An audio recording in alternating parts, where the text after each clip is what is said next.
Good evening, everybody. My name is Roger Ames. I'm in the philosophy department, and it's my pleasure to welcome everybody to a continuing seminar that the Berggruen Research Center has here at Beidang. Before I introduce our speaker this evening, let me say two things.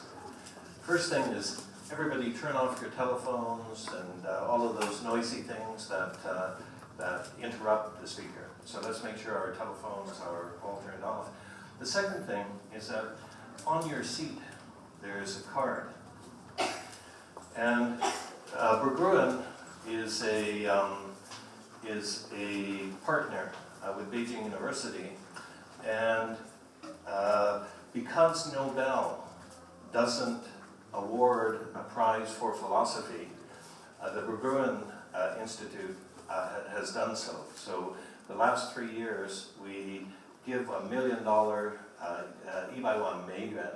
million prize to a philosopher, a distinguished philosopher, but it's an inclusive idea. The first year it was Charles Taylor, the second year Honora O'Neill from Cambridge, the third year Martha Nussbaum, somebody who does philosophy.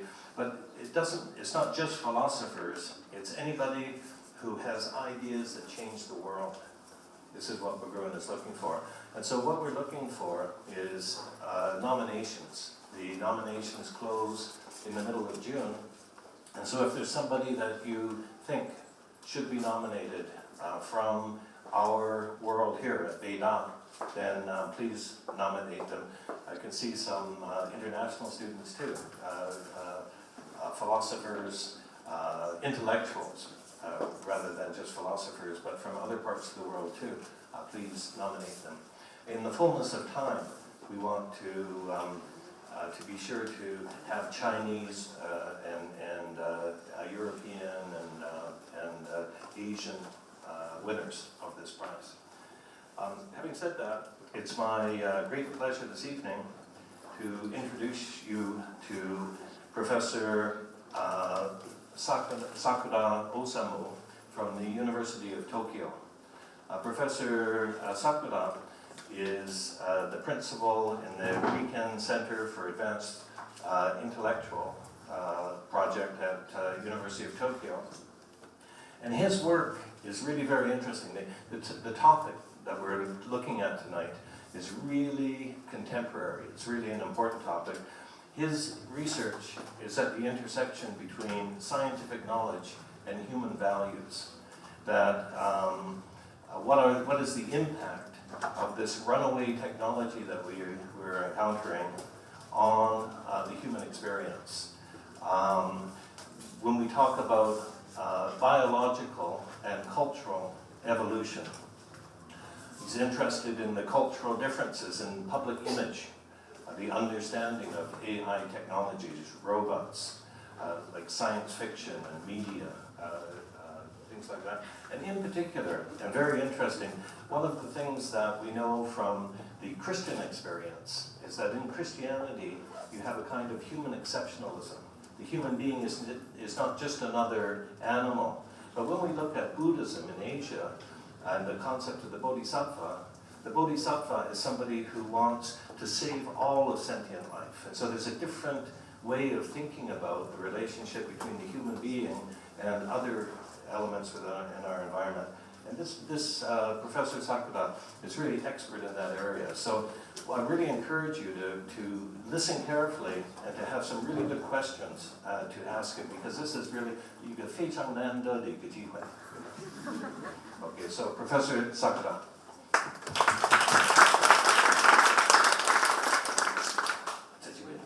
你们好，我是Sakura Osamu，谢谢Roger Ames 老师。Is it too loud? I'm afraid. Too loud. So how to? Excuse me. Excuse me. My Chinese is so limited, so I use English this night. My name is Osamu Sakura, and thank you very much. It is great honor for me to be here and have this opportunity to this great Berggruen Institute, Beijing Universities. Well, my talk is entitled is Robots and Ukiyo-e and Apes, and the preliminary approach to cultural diversity in human-AI relations. Well, as Professor Rogers introduced me, I'm now the professor of the University of Tokyo, and also I'm hired in the researchers in the Riken AIP Center. I'm afraid that Riken is not so popular in China. University of Tokyo has a little bit popular. So I prepared the Chinese characters. This might be much more easier to understand you. Riken is like this. The abbreviation of the Ri-Ka-Gaku Kenkyūjō, so Institute of the Physics and Chemistry, established in 1920s, and now we focused on the biological sciences, and 3 years ago so we launched the project of the artificial intelligence. That is the center of the AI. So the, Chinese characters is very great. Okay, so at first, this is Ukiyo-e. My talk is focused on the Ukiyo-e, or Japanese traditional way. Well, this is the short description of our institute of the AIP. We have the 3 research groups. First one is the basic, focusing on the basic research of development, the technology of the machine learning and deep learning. And the second group is focusing on the applications, on how to apply the AI technology in medical sciences and to protecting disaster and so on. The third group is the which I belong to, is focus on the artificial intelligence society. So some of the other research team focusing on the issues of the law and the ethics and the regulation and so on and so on. Okay, so at first I would like to introduce shortly myself. And this picture was painted by my daughter some 8 years ago for my birthdays. Well, this is myself. And she put the chimpanzees just close to me. Because I got my PhD in the chimpanzee studies. My background is animal ecologies. I got my PhD in the study of the animal ecology, behavior, social ecological studies of the chimpanzees. Then, at that time, I believed that the science is, objective and uniform all over the world. Science is all the same in the whole world. But I experienced it was not true. It is totally different. When Japanese primatologist, my professor, was described the monkey's behaviors quite like the description of the human beings. We called it anthropomorphism. The humans to see like to see the non-human animals like the human beings. But the Western primatologists, especially from the American psychologists, denied such kind of approach. This was not the science. The scientific is more numerical and subjective and like so on. So I changed my target from the primate to the primatologist.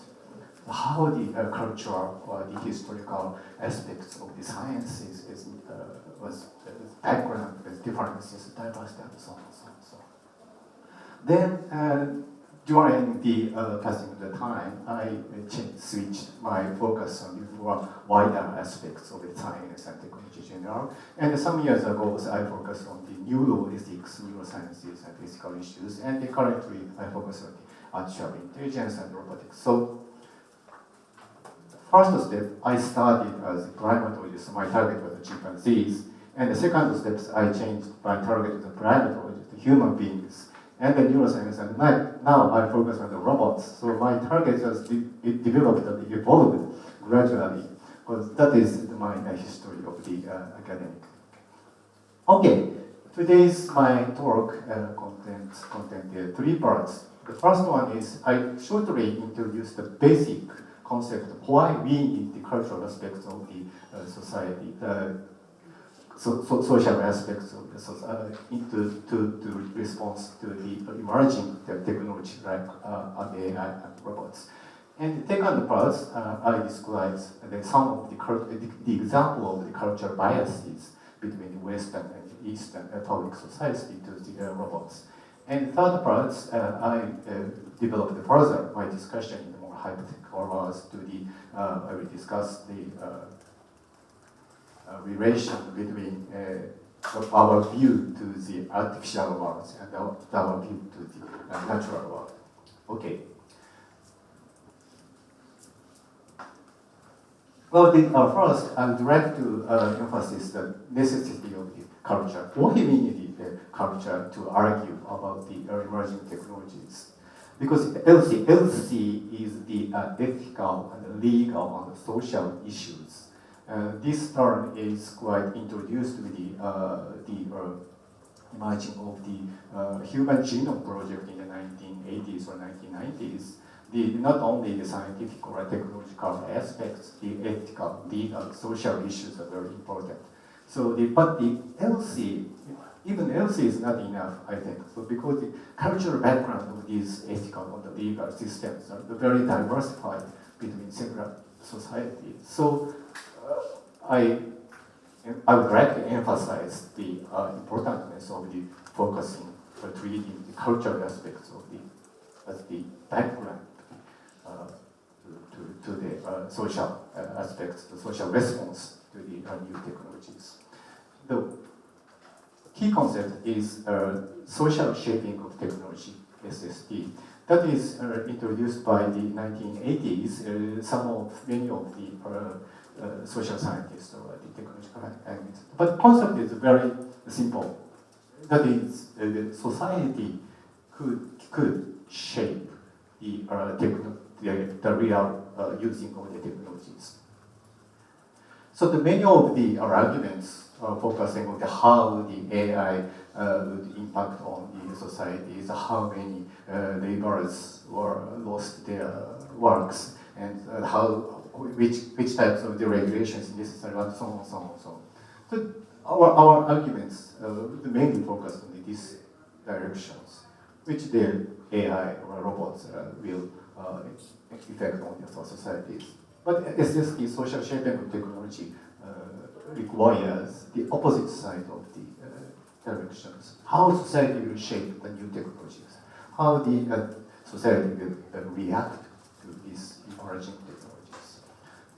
I will give the two examples. The first example is the telephone, invention of the telephone. This picture describes the Graham Bell, one of the inventors of the telephone, displays how to use a telephone. Graham Bell and the other inventors of the telephones did not imagine that the telephone would be used as a both-way communication. They just imagined the telephone would be used to be one-way direction, one-way communication. When someone has accident or someone is getting sickness, the medical doctors would instruct how to treat the patients.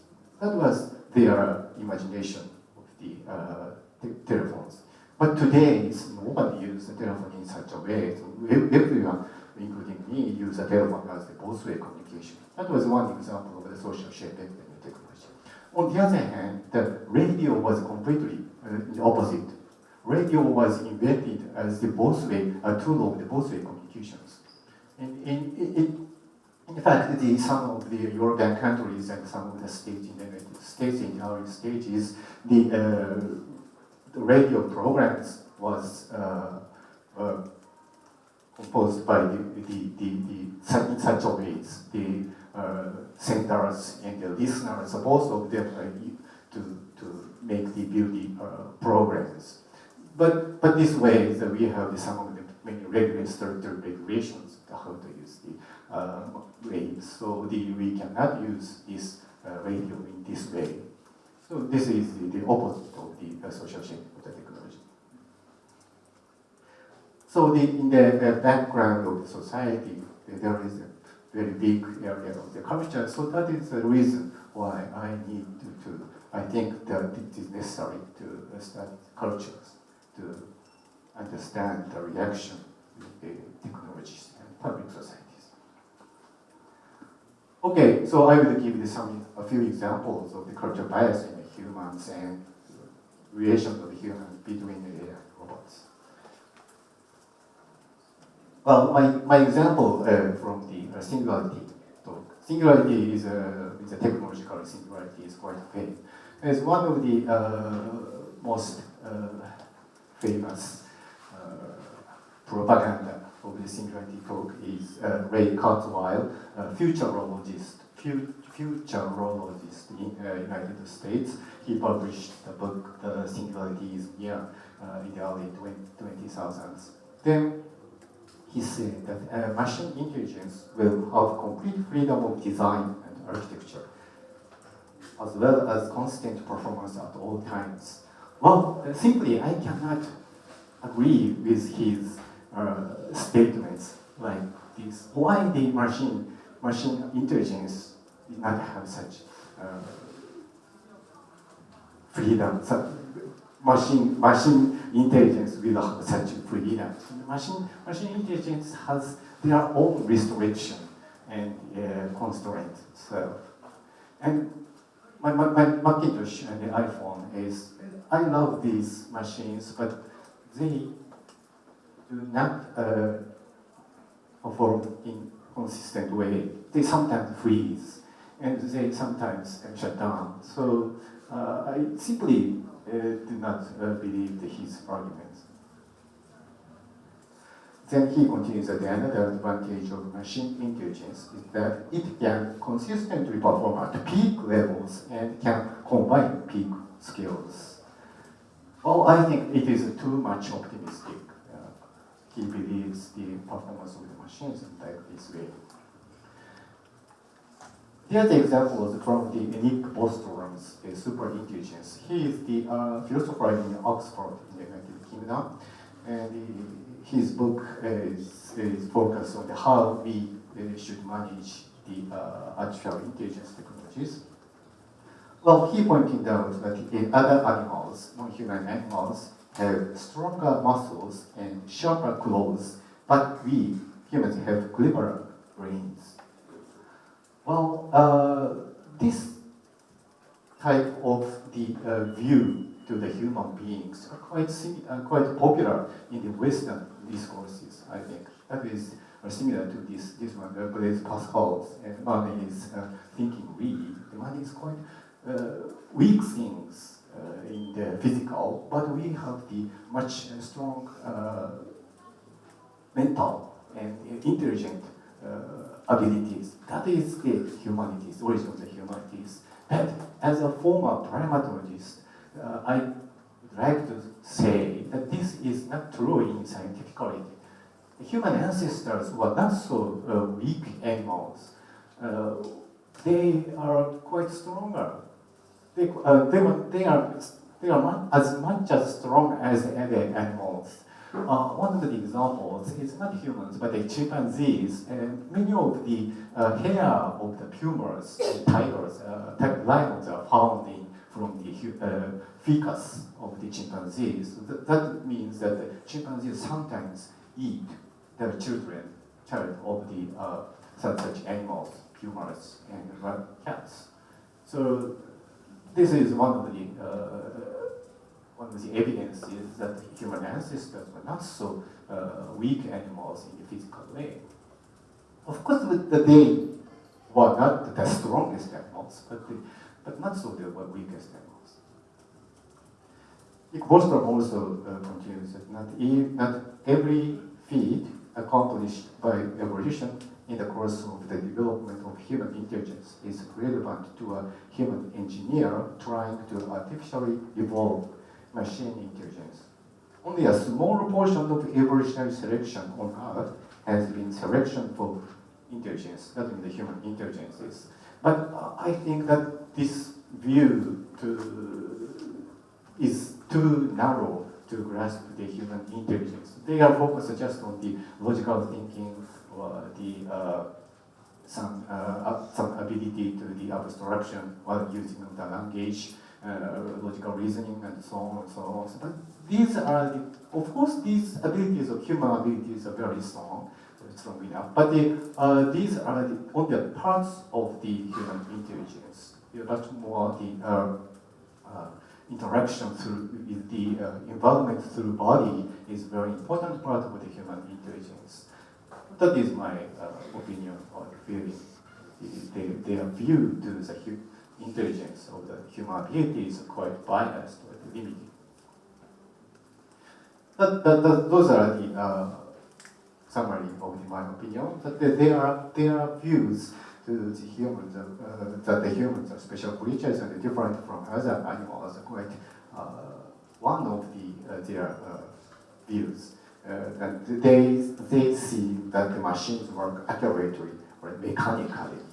And they also pointed out the human-AI relation in binary opposition on the individualistic one-to-one relation for the human and AI relations.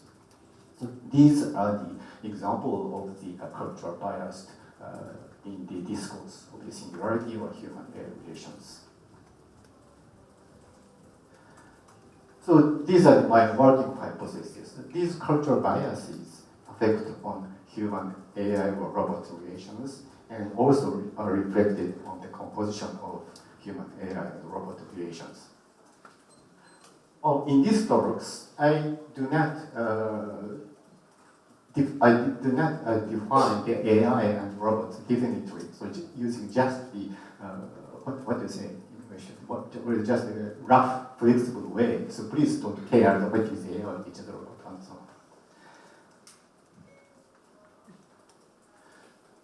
This is one of the typical pictures from the Western view to the human-AI relations. I found it in the website, and one of the companies have explained how your life would be if the robots were introduced. Then they describe this woman and robots conversation and so on and so on and so on.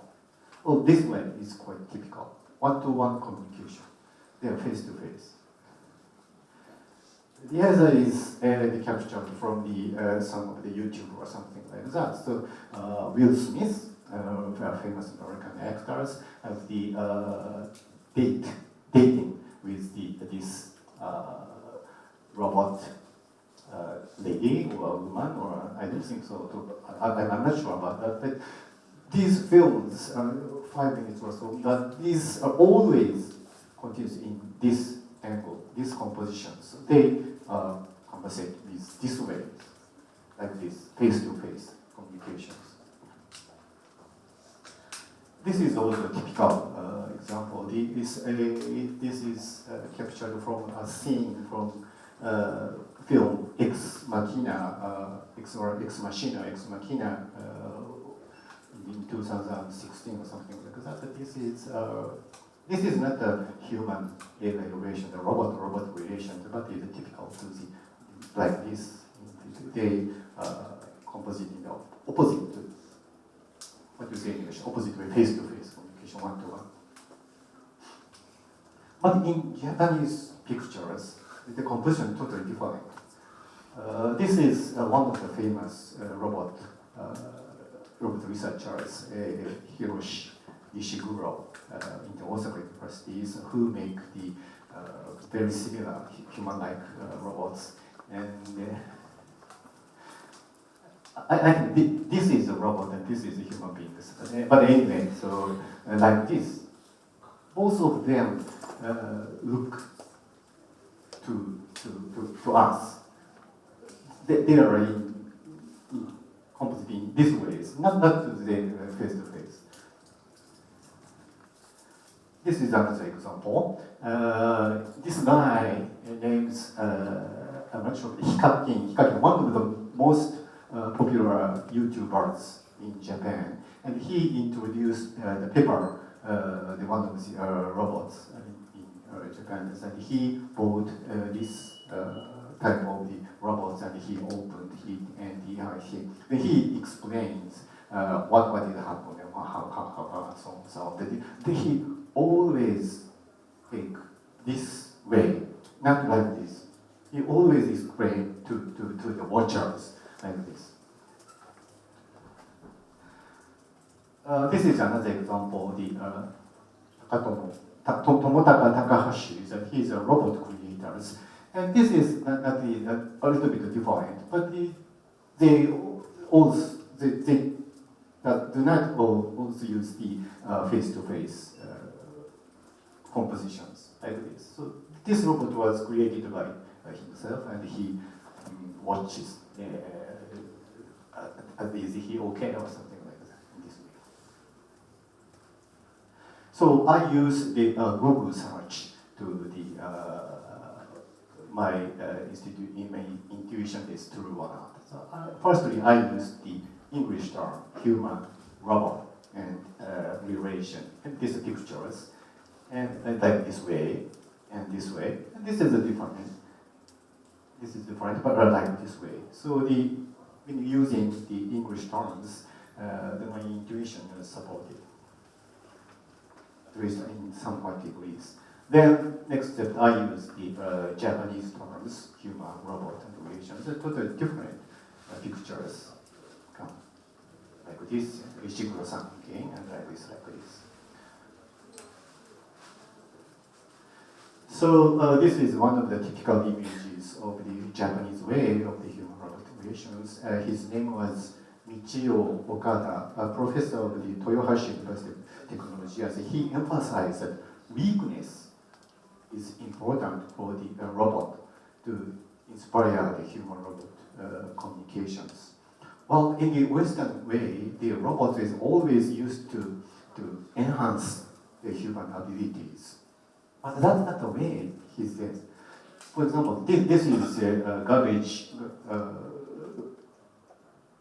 what do you say in English? Garbage can robots. But these robots can just move, and they cannot pick the garbages by themselves.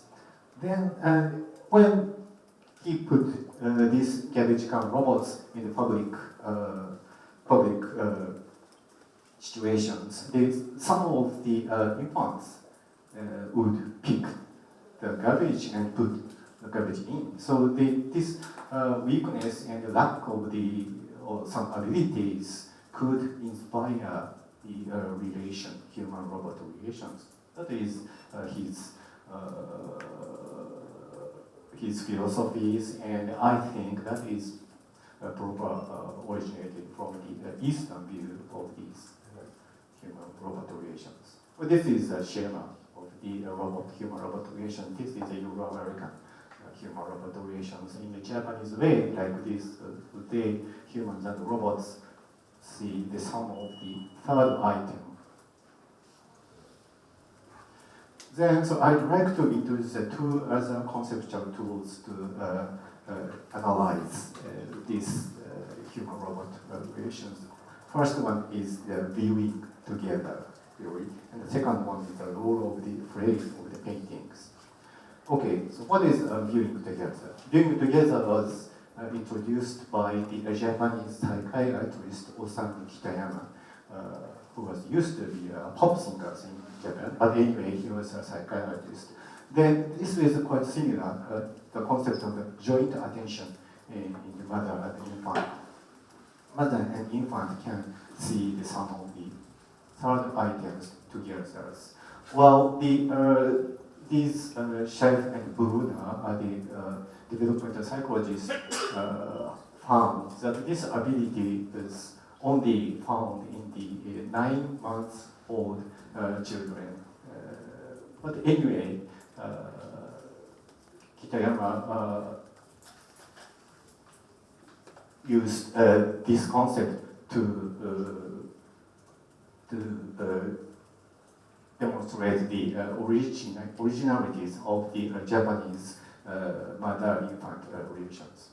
Well, Kitayama analyzes the mother-infant pairs painted in the Ukiyo-e's, or 200 or something pairs, and he found that about 30% of these paintings describes the mother and infant relation like this, gazes some of tabulating together. These are the examples. This one is entitled "The Looking Rainbow." So the mothers and infant looking the rainbow together. Well, this one's a different one from the ancient one. Is chrysanthemum. And this is quite typical that they looked their images reflected on the surface of the water, and this was painted by the Utamaro, and so painting.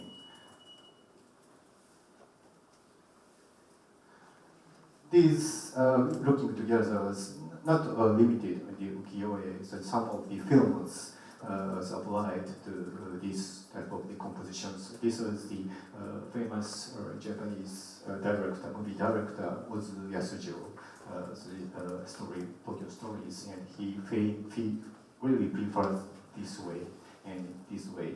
And in this way, they like watch. And Kitayama also found that this composition is giving together or joint attention was quite seldom appeared in the Western paintings or the Western paintings of the mother and infant pairs. Like this. And like this. Almost all of the mother and infant pairs in the Western paintings are the Jesus and his brothers, but anyway, it's like this and like this. So totally the different ways they look. So like this in Christian. Okay, the second tool is the role of the frame of the painting. The Japanese historian of fine arts, Shuji Takashina, pointed out that the role of the frame is different in the Japanese paintings and the Western paintings. In the Western paintings, the role of the frame is very important because within the frame there is a microcosm. So all of the history and all of the stories and philosophy and views and events are completed in this within the frame. That is the way of the Western painting, traditional Western paintings before 20th century. So he called it the aesthetics of the completion. This is the Rubens. Berggruen and the Judgment of Paris, and the other example is just the Dragois La Liberté, Guidant du Peuple. So all of the stories and events completed within this. So the microcosm, the world within the paintings on the outside is totally different, independent. This is a Western way. But the Takashina pointed out that the Japanese paintings are totally different. The role of the paintings in Japanese paintings are not so important. Well, many of the Japanese paintings continue inside and outside. This is one of the other ukiyo-e from the Hiroshige. He describes the ferry boat in the Edo, and he painted just the part of the arms and legs of the boatman. So his bodies and every boat there and here are outside of the paints. So that is the Japanese way of the describing.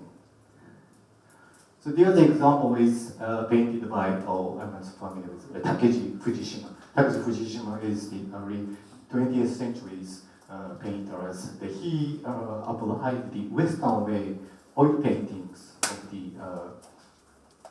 his works. So he denied the traditional way of the Japanese paintings, but he accepted the Western methods, the Western skills, Western paradigms of the paintings. Then he studied in Italy, and he painted, this is the scene of the one of the Italian parks, I think, Tivoli, Villa d'Este ponton items like this. Then, so the Takashina, historians of the paintings, pointed out that this dropping down some of the plants are quite a typical motif in the Japanese paintings. This is the intrusion from the outside. Then Fujishima so they even denied the traditional way of the Japanese paintings, maybe unconsciously used this type of the frames, techniques. So that is the tradition of the Japanese way.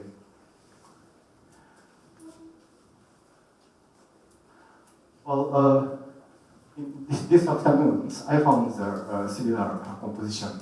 And this is the pond take of the, I don't know the name of the, within this campus. Women Hall. And this is a very nice tower, and it's very beautiful. This is the same of these droppings from the outside of the picture. So maybe this is common in China and Japan. Anyway, so this is the frame is very important. Their relation is completed within the frames, robots and human beings. And the Japanese way is totally different. And sometimes that include to the we viewers. So in summary, so in Japanese way, the humans and robots relation for the the robots and the AIs are created for us in Japanese, and the partners of sharing some triadic interaction.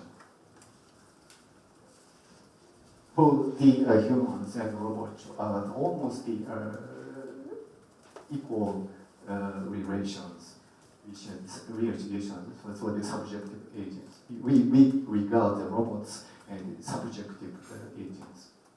But in contrast, in the Western way, the robots or the AIs for humans are the partners considering these are the independent microcosms. So just both of the humans and robots are the elements to consist this microcosm. So these are all the parts of the world. So when in the context the robots or the AIs apparently the less ability for the human beings, so that they don't need to care about that. But once the humans and the robots have some possibility to be dominant to the human beings, so they don't have any limitations, because they are just the elements to the consisting of the world. So in the Japanese way, so the humans and robots are equal. There is a dominant subordinate relations. But in the Western ways, so there is no conceptual tools to limit the robots can be dominate human beings. That might be, that is my guess. So one of the example to support this my suggestions. This is the cover of the book entitled "Robot Takeover: 100 Iconic Robots of Myth, Popular Culture, and Real Life," written by an Amatronic, the American photojournalist. This is quite a nice book, so just introducing many of the more than 100 robots from the sci-fi and movies and animes and including real robots. Well, this was published from the National Geographic, I think. Well, the cover was like this. The title is "Robot Takeover." So robot will take over the human beings and then this book was translated into Japanese. Well, the cover was totally defined in like this way. So the eyeball and the Astro Boys And title is also just like this: 100 robots which created the histories and no takeovers. So that is that symbolizes the difference between the Western and Japanese way to the human-robot relations.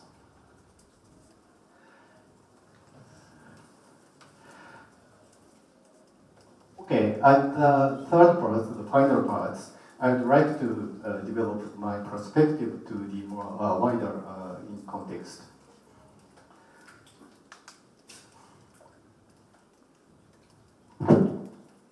Oh, sorry. Well, this is again the my result of the Google search using the English terms, and I'm interested in these elements. But I remember this one from these pictures painted by the Michelangelo, the creation of the animals. So this is quite similar to the robot and human beings relations. So and from these compositions, I former primatologist remember that these pictures, the famous Jane Goodall, the one of the founders of the chimpanzee ecologies, and she was the young English American ladies, and she only solo spent a lot of the efforts and a lot of the years to be accepted as the member friend of the chimpanzees.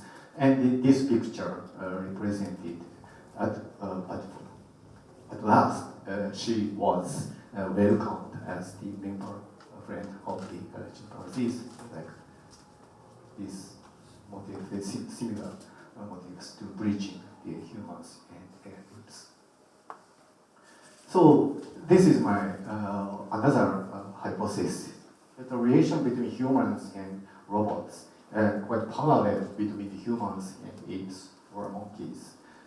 Robots and AIs can bridge the humans and machines or artifacts, because the humans and machines are totally different creatures, but the robots and AI was more similar to the human beings, even if they belong to the machines, but the robots and AI can bridge these relations. Apes and monkeys place us similar positions between the human-animal relations. Animals are totally different from the human beings, but apes and monkeys are quite similar to the human beings, so they can bridge these two things. So this is the American psychologist Colin Patterson. She used this gorilla Coco for her experiments. This is a similar Western way of the human robots and human ape relations. So this is the Japanese ladies. She was not the scientist, but she was one of the founders of the Japanese primatologists. Then in this way, it's similar to the human robots way. And this is a gorilla researcher of the in Japanese, Professor Yamagiwa. Now he is the president of the Kyoto Universities, but he looks in this way from the gorilla side. And he is a chimpanzee researcher, so they look like this way. And these chimpanzees and he gaze together to meet. It's looking together, viewing together. So I hope that this diagram is correct. I want to say something. Well, in background of this view to the nature or the view to the machines, existing the Eastern Asian view to the natures. This area of Eastern Asia is covered with forest, not a desert, or it's not a tundra. And so East Asian view is quite a holistic and harmony-oriented view to the natures. And human beings are always treated as a part of natures. This philosophy is crystallized in the Taoism, so the community of humans and continuity of humans and nature is emphasized by Lao Tzu. So this Taoism is quite shared in the Eastern Asian area. So we traditionally is quite familiar with this way of the thinking. In Christianity, in Christian way, the nature and the human being are totally different. In the Michelangelo painting, the God created the natures and the human beings, but in Eastern ways, like this, human beings are always a part of natures. But one interesting episode, when the Darwinist evolutionary theory was introduced in the late 19th century by American zoologists, many of the Japanese people did not conflict with to accept the Darwinian theories. So the zoologist from America was really surprised, but he experienced a lot of the conflict and the opposite from the Christianity to accept the Darwinian theories. But in Japan, even not the scientists, in the general public could easily accept the Darwinian way of the continuity of the human beings and natures. So this is quite interesting concept, techno-animism, coined by the American anthropologist Anne Allison. Now she is in Duke University and she studied the pop cultures in the Japan in the late 20th centuries, like the Pokemons and some other comics and animes and so on, that she found some animistic way to describe the Japanese way of describe some technologies. Okay, but I'd like to emphasize some caveat. My perspectives presented here are too much simplified and schematic, so Western versus Eastern, American Christianity versus Taoism, Buddhism. It's too much simplified. Dichotomy is, we should be careful about dichotomies. We can easily observe that similar philosophers, similar thinkers emphasize the holistic or the harmony way of the natures, like the Gaia hypothesis or deep ecologies. And Kevin Kelly presented the individualistic ecological view for the technology. So we need some more careful or systematic way of the thinking. And this is the abbreviated from the how to pronounce Liezi. In the Liezi, one of these king supplies that the very well created the automaton. And then he said that this quality, is this similar to the concept of the God or something like that? I'm not sure about that. But even in the ancient China, that concept was existed. So this is again a direct emphasis that we should be more careful about the dichotomy with the Western and the Eastern. Well, so this is a list of the I am planning to much further. So we need more systematic survey of culture differences, and so I'd like to carry out some comparative researches of the public images of the AI and robots within East of Asia, including China, Japan, Korea, and Taiwan, because we can find several of the comparative researches like this, but almost all of them focused on just the comparison between Japan and United Kingdom, or Japan and America, and so on. So if to complete my view, so we need some more systematic researches within East Asia, so to cover the visit Taoism or the Chinese characters and so on. So that is my second point. And I need the more theoretical considerations or parallels between human-AI relations and human-primate relations, maybe using the technology. And these are also the cultural diversity and diversity in human-AI relations. This is just some of the propagandas. I am now editing some independent journal, like the entitled 5 Designing Media Ecology with few my colleagues. These are details. And we completely independent. Independent means no financial, political support from the outside. This is not the academic journal, but it's quite so widely open and to argues many things. In volume 9, focus on the new world between people and machines. And we also discussed several other topics. So if you interested in my argues, please visit this site and watch some these journals, magazines. Thank you very much.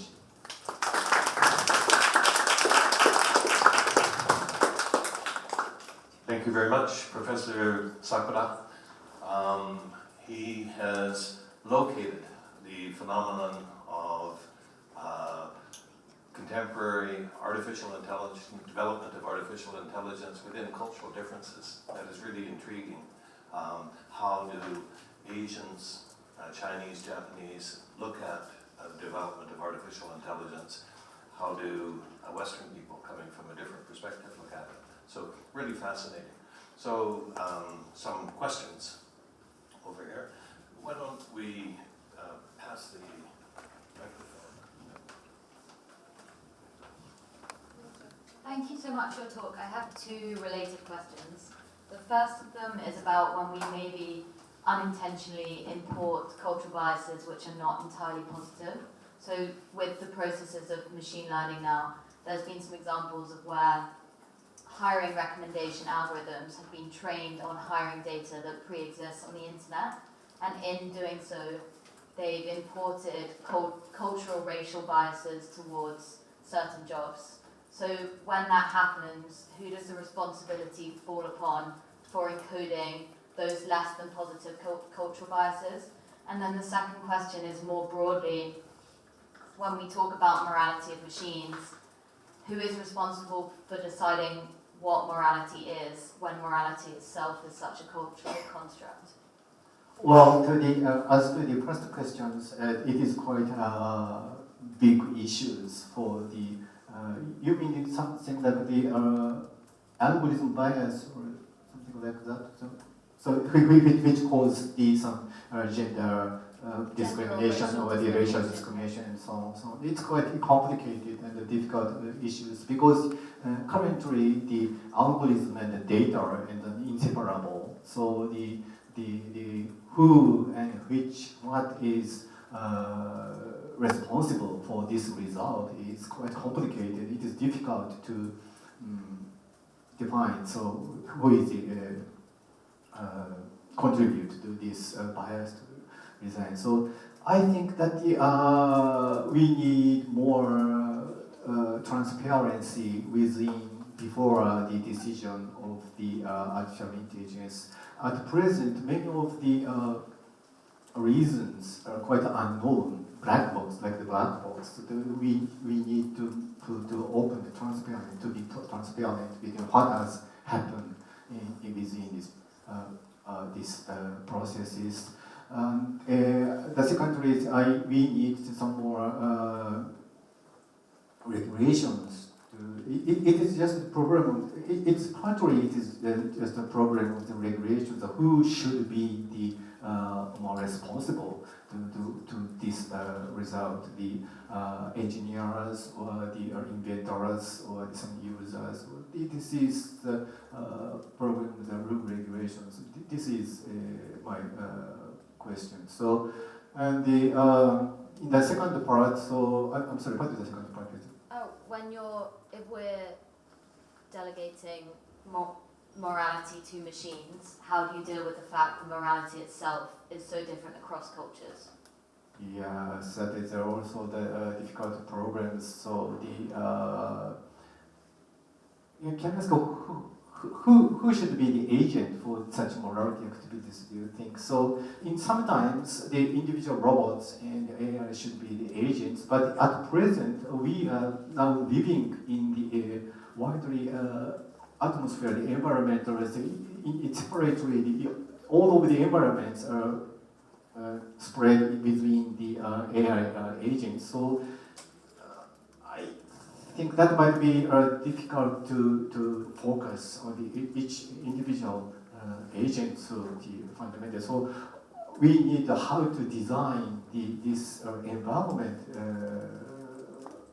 should be our project. So I'm sorry, I cannot clearly answer your questions, but my concern is how to design the whole of the environment. So that is my answer. Thank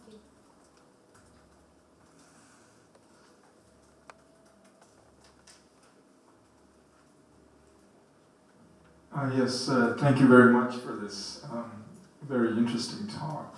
Thank you. I have, I guess, a question that has to do with the basic argument that you were making about the difference between the Western and the Japanese context in relation to AI. And there you made a point about something about the subjectivity of the robot, and I'm trying to come back to that. And I was wondering if you could explain a little more what you mean by subjectivity there, because there are different ways in which we can understand the term. The first thing that immediately came to mind is, of course, when you have, in the Western context, where you have those pictures of someone getting into a relationship with a robot, like in the movie, I think it's Ex Machina. There, to get into a relationship, you're almost already attributing subjectivity to the robot, because you can't have a relationship with somebody unless you have that person has some kind of subjectivity. So it seems like perhaps one of the issues is that there is a different conception of subjectivity in each of these cases. So one would have to get into what subjectivity means in each of these cases, and I think that the other point you were making that was related to this is that in the non-Western case, or in the Japanese case, there's more of an equal relationship. And this was linked to the problem of subjectivity, but it might be connected to a different type of subjectivity. But I was immediately thinking about this historically, right? Because in the post-war period in Japan, or around that time, you began to get movies like Godzilla, right? And there's a sense in which there is the whole discussion around the atomic bomb and so on, which is a similar kind of dystopia of something like science, if not machines, taking over. And I was wondering how you would speak to that. Okay, thank you very much. A very deep and insightful questions. And the problem of subjectivity is very important. As I completely agree with you that the concept of subjectivity is different between the Western and maybe the Eastern countries. Or I'm not sure. I don't know much about the non-Japanese Eastern society, but in Japanese societies, the peer pressure is very strong, and so the individual subjectivity is, not so much stronger than compared in the Western society. So each individual cannot decide by him or herself. His decision is always concerned with the family members or some peers in the companies and so on. So the ego is not all belongs to the only individual in Japanese societies. Ego is sometimes shared between the some of the what do you say in English? Some of the groups. Groups can decide. So I think that trend is maybe quite similar in the other Eastern Asian countries, including China. So that the concept of subjectivity is totally different in the Western and Eastern countries, as you like that. So I have no data, so no knowledge to develop. So this idea is more further at present. So maybe Roger have some comments to complement after that. And the second point that Gojira is a very interesting point. After World War II, and the way to see the science and technology is much, what do you say, very big issues for Japanese societies. At the end of, after just the end of the defeating the World War II, the emperor Tenno at that time sent a letter to his son Heisei Tenno that why Japan was defeated, because Japan did not could not manage science and technology efficiently than in Western sciences. So the one of the most important issues for the post-war Japanese societies is how to create and manage the science and technology by themselves. I think that is one of the reasons why Japanese government are so eager to develop the nuclear power stations, and the car engineering is also very important, and the many of the electronic stuffs in the daily lives is very development. So, but this is always the pros and cons, and so always, we human beings cannot always manage completely the technologies even without the robots and technology. So Japan's failed to manage the nuclear power. That is a very big issue. Well, Roger, do you have any comments about the subjectivity is the difference between West and Eastern societies? It's clearly a brilliant question. I think your answer was perfect, and that is Japanese. You have shito no aida, ma, ningen, these kinds of ideas. Chinese relationally constituted conception of person is really different from the kind of individualism that has deep roots within the Western tradition. And so you have a sense of diffusion, that a person is located within, in English, I would say, everybody, please stand up. Everyone, please stand up. If I speak Chinese, 大家请站起来. Shifu, xue jie, xue mei, the idea of a family. And so subjectivity is more a kind of relational subjectivity than individuated, discrete, isolated subjectivity. So I thought your answer was perfect. Thank you.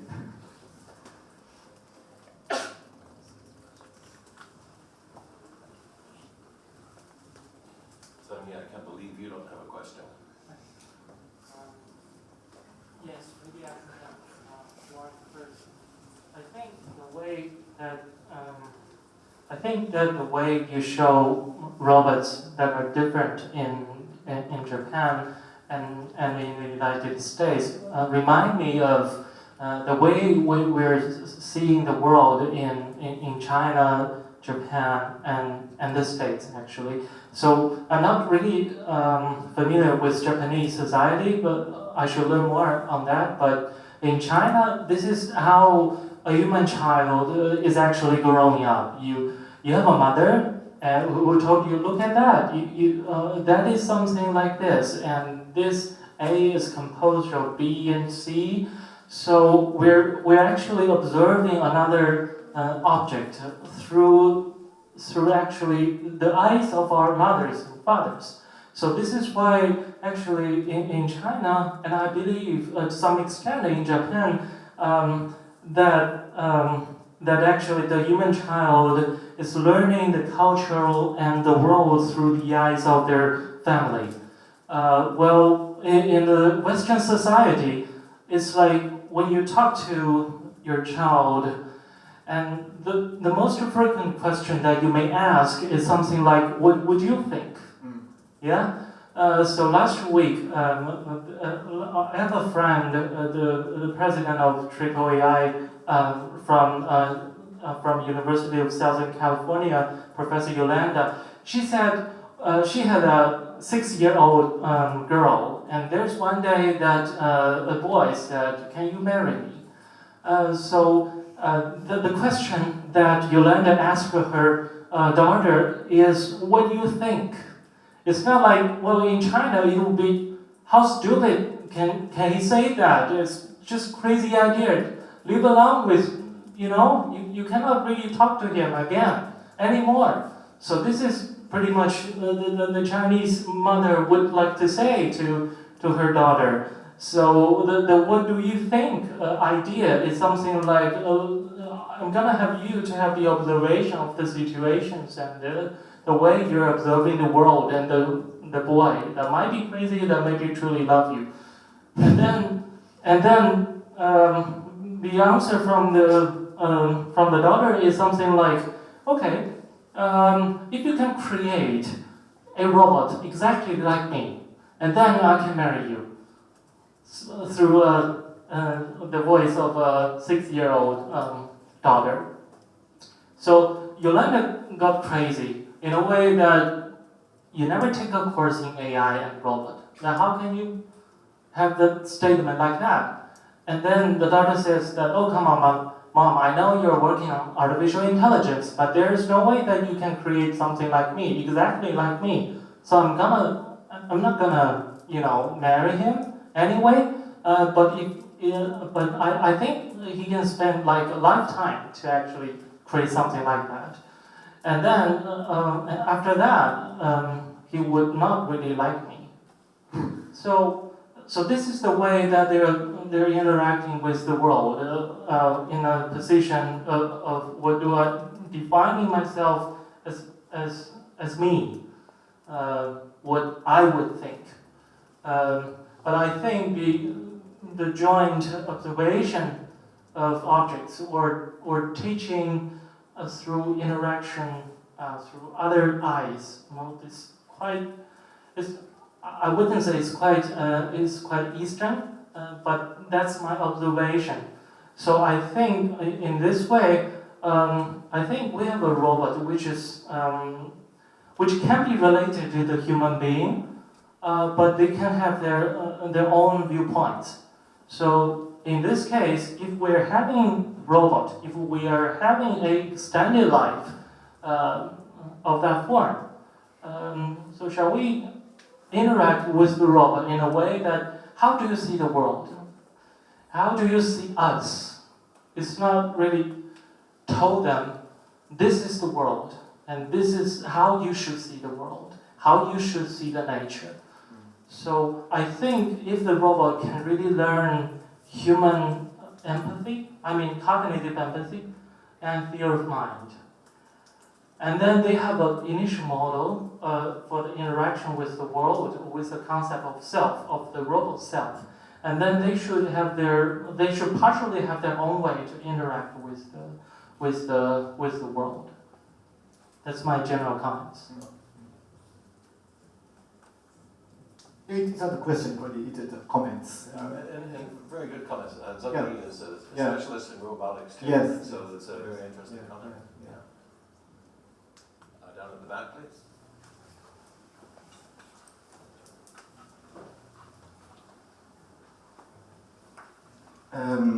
I was wondering, because at one point you were mentioned that, I think you said in Japan the robots should have like some sort of weakness, or like this is sort of an ideal. I was wondering if you could elaborate on that, because I think it's very interesting, especially because you were quoting Bornstrom or something, like the Scandinavian scientist, who claims that if there's more and more AI development, there will be maybe this singularity, or at least this very complex AI that's going to destroy human beings, which I always thought is highly implausible, because usually like less intelligent creatures tend to be more violent and more destructive, right?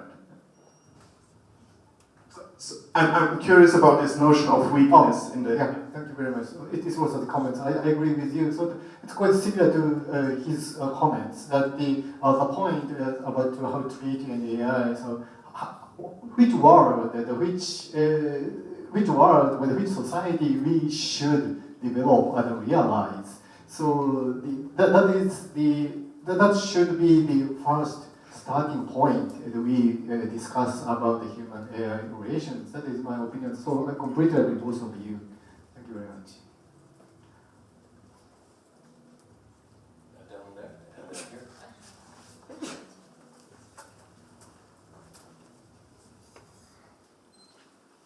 Thank you, Professor. Just now you mentioned that the further study may be about the difference within the East Asia. And so I think as for China, I think the concept and technology of robots and AI are from Western world. So I think how we understand the relationship of human and robot is deeply influenced by the Western culture, like the movies and comedies. So I think just as you have mentioned, the diversity of culture is a very important factor of how we understand the relationship between human and robots. But I think the communication of Western and Eastern culture is also a very important point. So that's my opinion. I don't know what do you think about that? Also, thank you very much. Very deep questions. But as you say, that many of the science and technology is introduced from the Western society, the same in the Japan also, Japan and China.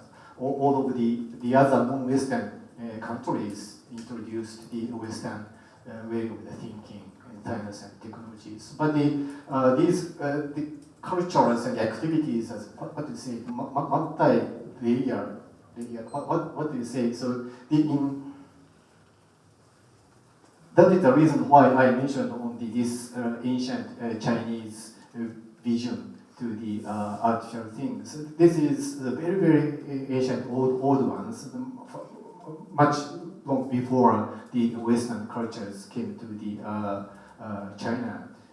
China itself has these types of the view of the philosophy to how to treat with the artificial, like the automata or the robots. Also, these types of the cultural bodies of the contents we have, then the Western technologies and cultures that come. So the present culture and the present society are very complicated. So they complicated a lot of different roots. So we should be more careful to divide which parts of these reactions to the came from this ancient China, and this come from the Western and coming on so on so on. So sometimes we cannot divide into very very complicated. But anyway, so that is my point. That all of us, all of our cultures are not from the Western. All of our cultures are not from the Eastern. So these are very mixed and complications. So that is one of the reasons why we need to do more cultural aspects to the scientific and technology today. Recently, in a temple in Japan, there was like a robot guard, which people kneel down to. And I've also seen some artworks from Japan that, such as robot fortune teller or robot, or when your family dies and you put a robot instead of your family to like commemorate them. And besides that, in the US, or also in Silicon Valley, there was a guy invented an artificial intelligence church, and it's a website.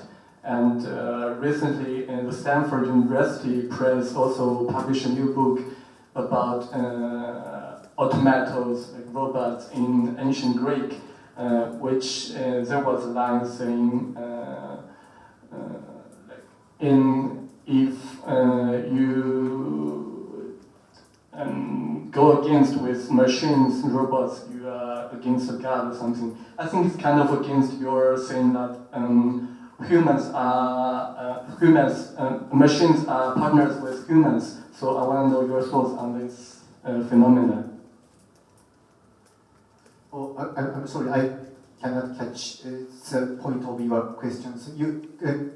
Did you ask me can machine completely replace the such human relations?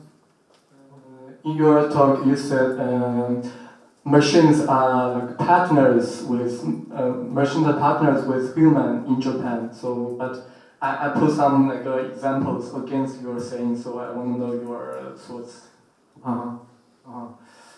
Well, so that might be depend on the meaning of the connotations of the partners. What of the partners? So we usually one of the example is the Aibo, the robot companion animals, much more popular in the all over the world, especially in Japan. Of course, many of them realize that this is not the real dogs. This is a difference. But so they treat it as something like the real dogs. So it's quite difficult to how they or we should treat as the robots as the partners of the real lives, real human beings. So, well, I'm sorry, I did not answer clearly, but it depends on the interactions between the such artificial things and the we subjectivity. It does not depend on the totally the characters of this subject. This is caused by the interaction between the us human beings and the such artificial things. So many of us may deny these are not the partners. The others maybe accept these as a partners. So does it make sense to you? So I'm sorry about that. Maybe later discuss about that. I want to ask you about something called Metzinger's prescription, which is basically like if we make AI human level intelligence and we make the interactions between humans and AI more complex and more realistic to certain cultures, do we then inherently require a treatment of human level AI that is human-like? So by introducing the scope for emotional and moral interactions with humans into a machine's operating frame, should you also introduce the right of those machines, especially if you're introducing the ability to suffer with those machines? So by increasing the level of human AI interaction to a point where it's realistic to human-human interaction, if you're introducing suffering, do we firstly want to be introducing more suffering into the world, if that requires machines being able to suffer? And should we also then give machines the right to emancipate themselves from that suffering? Well, I do not agree that we should give some of the right to the AI or some of the robots or the artificial things. The AI and robots are always kind of the artificial things, tools. So the point is which types of the interaction, the systems that we create the human and AI interactions. For example, the airplanes and the very complicated tools, but many of the airplanes are automatically fly. But at some points, there remains the human responsibilities. The responsibility is always should be attributed to some of the human agents or the human individuals or the companies, I don't know. But the machines cannot be responsible for some such kind of the activity. So even the AI and the robots are developed in some ways, but this is always the machines and the artifacts. We should treat them in. Does not make sense to you. If you design a machine that has emotive intelligence, you're Yep. introducing the scope for that machine to have some sense of, say, suffering. Like, let's say even if you just have a human that's having a conversation with a machine, and the machine is intelligent enough to make autonomous decisions over what Yep. sentence it says next. Yep. What if it says a sentence that upsets the human? Should you then, if you grant a machine the ability to suffer, should you also, I mean, I'm talking like 100 years down the line, grant that machine the right to end its suffering? Well, so the argument is based on the if we have such conditions, it's quite different. So even in the current situation, some of the old drive cars has caused some accident. So is it the machines or some regulations, or it's quite different questions? I cannot answer your questions. It should decide by the public argument. If the self-driving car could essentially say at some point, I don't want to drive anymore because it means that I might have to make the decision to hit someone. Should the machine have the optionality to not operate anymore because it might suffer from the decisions it can now autonomously make? So well, in the theoretical, it's up to the human being. So each individual can decide the which options. That is the idea of ideal situations, I think. One last question. I just want to bring that question to the real life. So say today in Japan, you said you already have the machine dogs that people love to pet them. What if people bully these dogs? Has ever happened before? And what would the society do will they actually protect the dogs as animals, or they are just our tools? And so you can do whatever you want to do to the dogs, to the machine dogs. To machine dogs. Yeah. So has ever happened in Japan, because a lot of people have them already, right? Yeah. Has anyone bullied a machine dog? Destroy the dog. I'm not happy today. I just want to bully this dog. And what does the dog have with its own rights? Or is it like we treat it as a machine, so you can, I can smash my computer if I like? Well, I'm not sure. Right? In the private life, how the owner treated each machine dogs, I mean, it will be possible. Someone can kick the dogs and some bodies. And I'm not sure about that. But